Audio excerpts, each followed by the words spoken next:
안녕하세요. 투자자와 지성인을 위한 이야기 공간 돈다방에 오신 여러분을 환영합니다.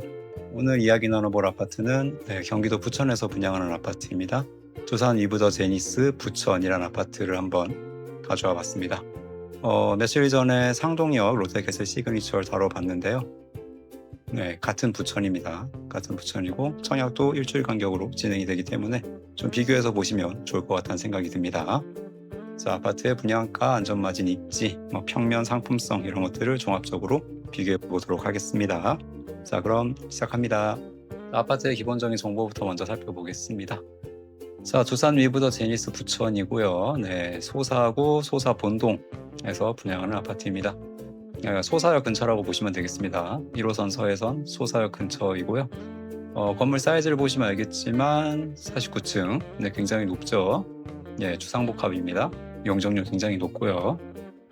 세대수도 굉장히 많습니다. 2,000세대가 넘고 오피스텔 포함해서 2,000세대예요. 아파트만 감안하면 한 1,700세대쯤 되는 그래도 대단지 아파트라고 할 수 있겠습니다. 여기 소형 평수는 오피스텔이고요. 아파트는 5구와 74, 84로 구성되어 있는 걸 알 수 있습니다. 그러니까 뭔가 이 주변 지역에 뭔가 49층, 고층 랜드마크 아파트라고 보시면 될 것 같습니다. 자, 입지를 간단하게 확인해 보도록 하겠습니다. 아까 말씀드렸듯이 소사역과 바로 붙어 있는 W역세권 아파트라고 볼 수 있고요. 좀 길게 이렇게 배치가 되어 있는 아파트입니다. 교통이 굉장히 좋아요. 지금 소사역에서도 1호선을 타고 도심 갈 수 있고 온수역에서 7호선 환승해서 가산 디지털 단지 강남 갈 수 있죠. 그리고 이제 GTX B와 D 개통이 되면 부천 종합운동장에서 여의도, 서울역 빠르게 갈 수 있게 됩니다.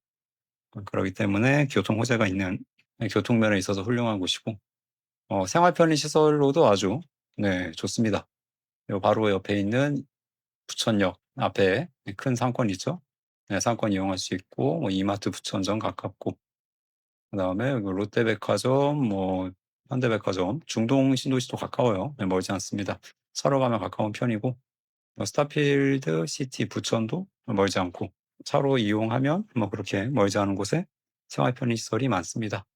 도보로 이용하기도 좋아요. 소사역 근처도 상권이 없는 지역은 아니어서 편리하고 주변 전기 사업도 굉장히 잘 이루어지고 있습니다.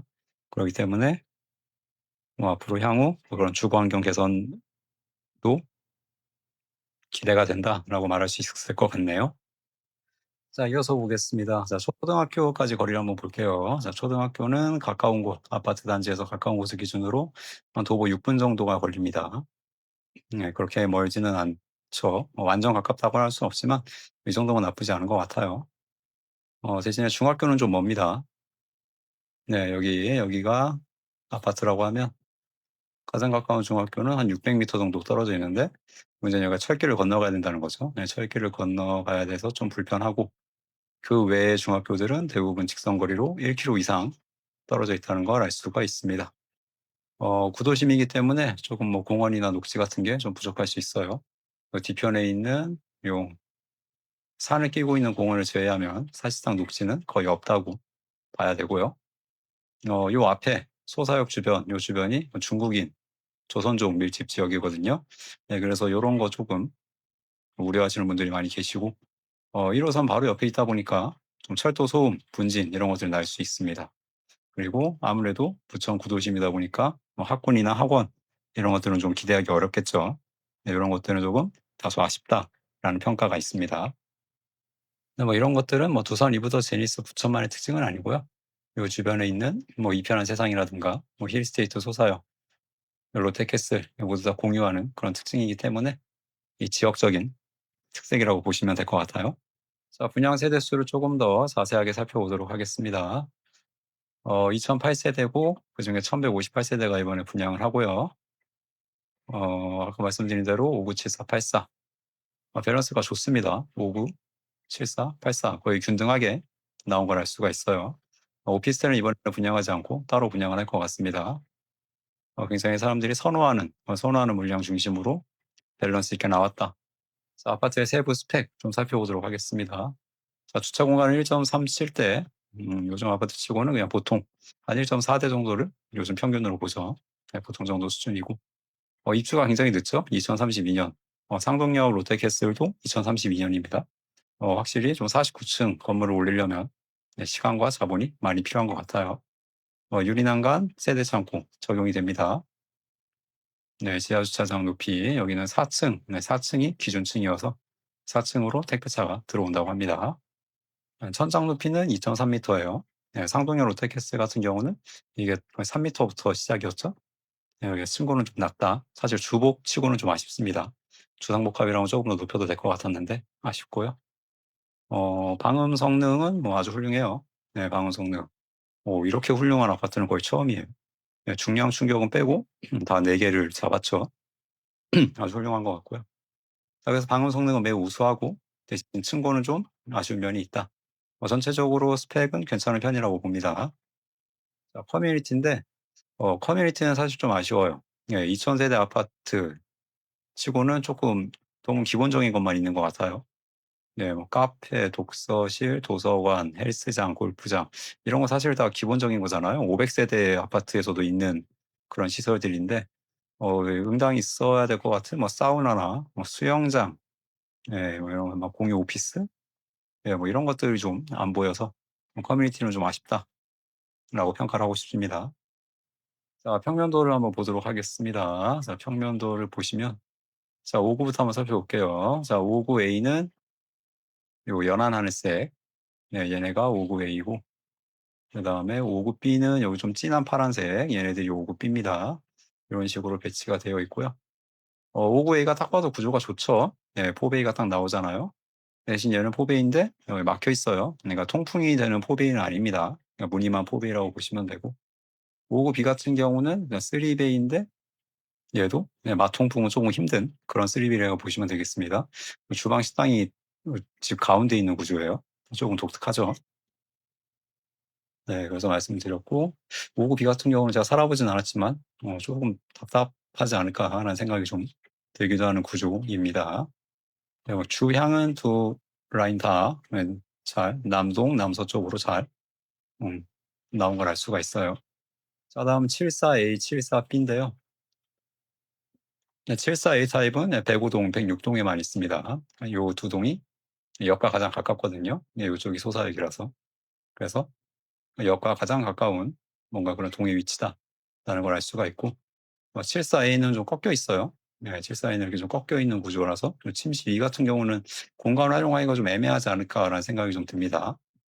예, 74B는 이렇게 좀 그런 타워형 구조란 걸 알 수가 있죠. 근데 문제는 요 74B 같은 경우는 요 라인들이거든요. 요 1호, 6호 라인이 74B인데 얘네 같은 경우는 이 거실은 좋아요. 남쪽을 보고 있는데 그 외에 반대편 요 침실 라인, 요 침실 라인은 예, 북향입니다. 북서북동향이기 때문에 조금 예, 얘네들은 아쉽다. 예, 확실히 주상복합이다 보니까 이런 주향 같은 거는 조금 아쉬운 면이 있는 것 같아요.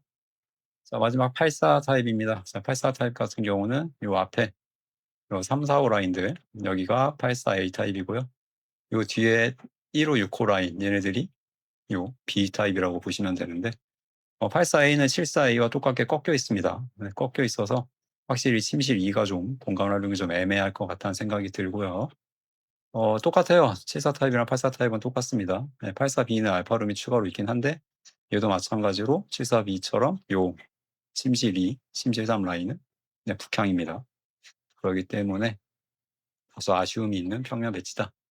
그래서 평면이 얼핏 보기에는 좀 포베이도 있고 괜찮아 보이긴 하지만 좀 자세히 뜯어보면 그렇게 좋지는 않다라고 정리할 수 있겠습니다. 요 철길 건너편에 있는 이편한 세상 어반 스퀘어. 네, 여기는 5구가 3베이인데 뭐 그 3베이라고 막 안 좋다라고 평가하시는 분이 있는데 거기는 통풍되는 3베이라서 오히려 거기가 더 나을 수 있겠다는 생각 저는 한번 해봤습니다. 자, 다음은 적용 규제 보도록 하겠습니다. 네, 적용 규제는 뭐 간단합니다. 네, 부천시 거주자가 당해 대상이고요. 비규제 지역 분상제 미적용, 미적용이기 때문에 규제가 별로 없죠. 재당첨 제한 없고 거주 의무 기간 없고 전매 제한만 1년 부여가 됩니다.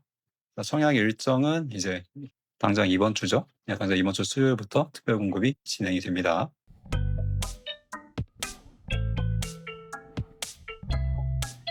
자, 분양가 보겠습니다. 그래서 분양가는 59A 8억 7,500 40층 이상으로 나왔고, 가장 싼 거는 2층 7억 4,300입니다. 가격이 1억 원 이상 차이가 나죠. 네, 주상복합들은 이게 층수, 이게 차이가 심하다 보니까 저층과 고층의 가격 차이가 10% 이상 나는, 이런 게 당연합니다. 이것도 정상적으로 10% 이상 가격 차이가 나고 있죠. 84A 같은 경우 최고가는 11억 8,200인데 40층 이상이고요. 근데 사실 근데 물량이 많지는 않아요. 대부분 84A는 한 14층 이하 물량으로 준비가 되어 있습니다. 얘는 진짜 몇 개 안 되는 그 분양가라서 참고하시면 되겠고요. 저층은 마찬가지로 10억 1,100만 원으로 굉장히 저렴합니다.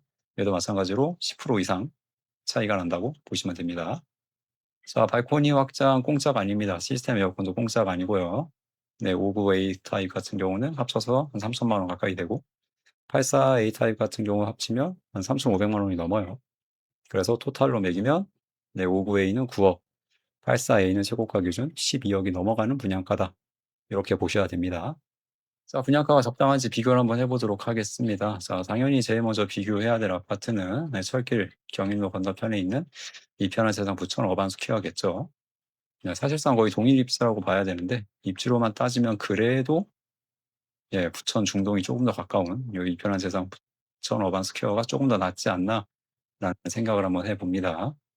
자, 두 아파트의 분양가를 가져와 봤습니다. 가져와 봤고요. 거의 비슷해요. 거의 비슷한데 조금씩 두산 위브더 제니스 부천이 비쌉니다. 네. 입지는 미세하지만 이편한 세상이 낫다고 말씀드렸고, 하지만 분양가는 아무래도 분양 시기의 차이, 주상 복합, 이런 공사비의 차이, 땅값의 차이 이런 것 때문에 이편한 세상 부천 어반스퀘어가 비싸게 나온 것 같습니다. 입지나 이런 것들을 종합적으로 고려하면 사실상 더 비싸다고 봐야 되겠죠. 좀 비싸게 나왔다. 이편한 세상 부천 어반스퀘어보다는 비싼 게 맞다라고 봐야 될 것 같고요. 자, 그런데 이편한 세상 부천 어반스퀘어가 그럼 잘 팔렸느냐?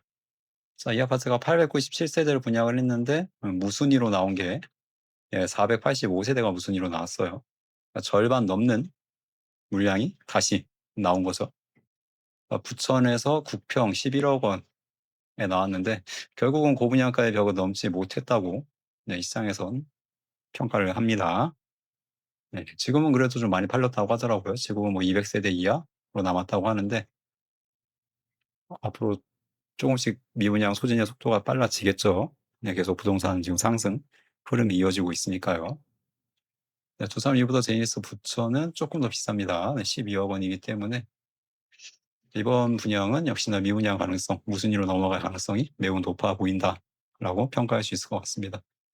사야 한다면 저는 이편한 세상을 먼저 잡는 게 더 낫다고 봅니다. 분양가도 조금 더 싸고, 아무래도 주상복합이냐 그냥 아파트냐 그런 차이, 그리고 브랜드 차이, 약간 미세하지만 입지의 차이 이런 것도 있기 때문에 저는 이편한 세상에 한 표를 더 주고 싶네요. 자, 이어서 안전마진을 좀 분석을 해보도록 하겠습니다. 비교해볼 아파트는 이 힐스테이트 소사역입니다. 소사역에서 가장 가까운 주상복합 아파트라고 볼 수 있고요. 신축입니다. 2025년이고 세대수는 좀 더 작아요. 두산 리브더 제니스의 한 3분의 1 수준밖에 안 됩니다. 소사역 인근 주상복합 아파트인데 실거래가 9억 4,800, 한 9억 5천쯤 나오고 호가는 10억부터 올라와 있는 상황입니다.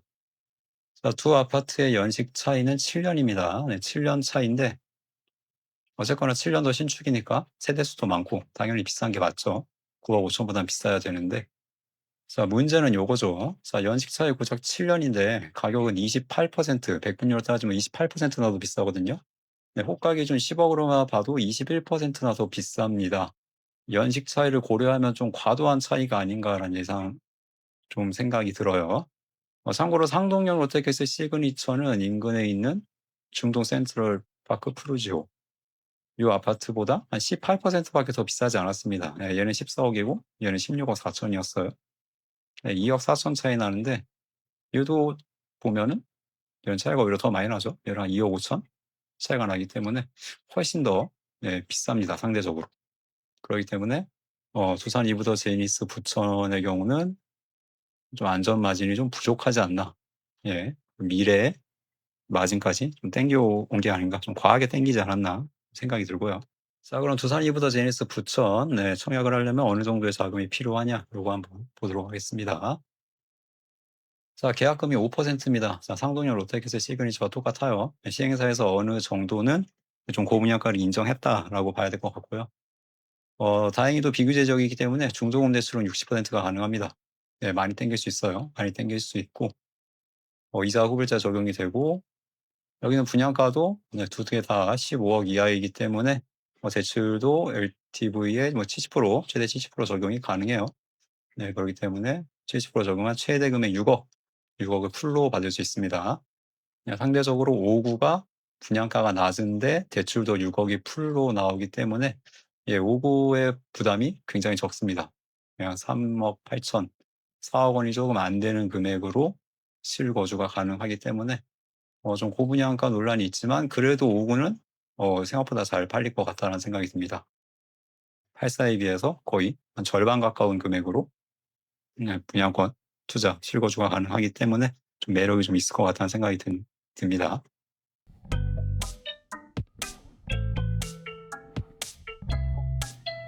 자, 두산 이브더 제니스 부천 다뤄봤고요. 자, 정리하고 마치도록 하겠습니다. 네, 교통이 환경이 아주 강점인 아파트였습니다. 소사역 더블 역세권, 향후 GTX 호재도 누릴 수 있고 주변에 정비 사업도 계속 진행 중이고 주변에 상권도 발달해 있고 걸어서 편리하게 이용할 수 있는 그런 지역이었습니다. 직주 근접, 가성비 직주 근접으로는 이만한 지역도 없다 생각이 들었어요. 대신에 단점도 좀 명확했죠. 네, 초등학교는 가깝지만 학군이 좀 좋지 않고 학원과도 형성이 안 돼 있고 중학교 좀 멀었고 평면도 두상복합의 한계 그리고 조선족과 그런 중국인이 많은 그런 주변 환경은 좀 아쉬운 요소였습니다. 자, 주상복합에다가 조금 안전마진 없는 분양가 이런 것들은 확실히 좀 부담이 되는 요소였어요. 자, 분양가가 비싸다고는 하지만 그래도 5구 타입은 한 3억 8천, 3억 후반대로 실거주를 노려볼 수 있어서 상당히 많은 좀 수요가 몰릴 것 같다라는 생각이 들었습니다. 하지만 84 타입은 조금 쉽지 않겠다. 그리고 이 편한 세상 어반 스퀘어의 결과를 봤을 때 쉽지 않을 것 같고 거기다가 상동역 롯데캐슬 시그니처 분양까지 같이 나왔죠. 같은 달에.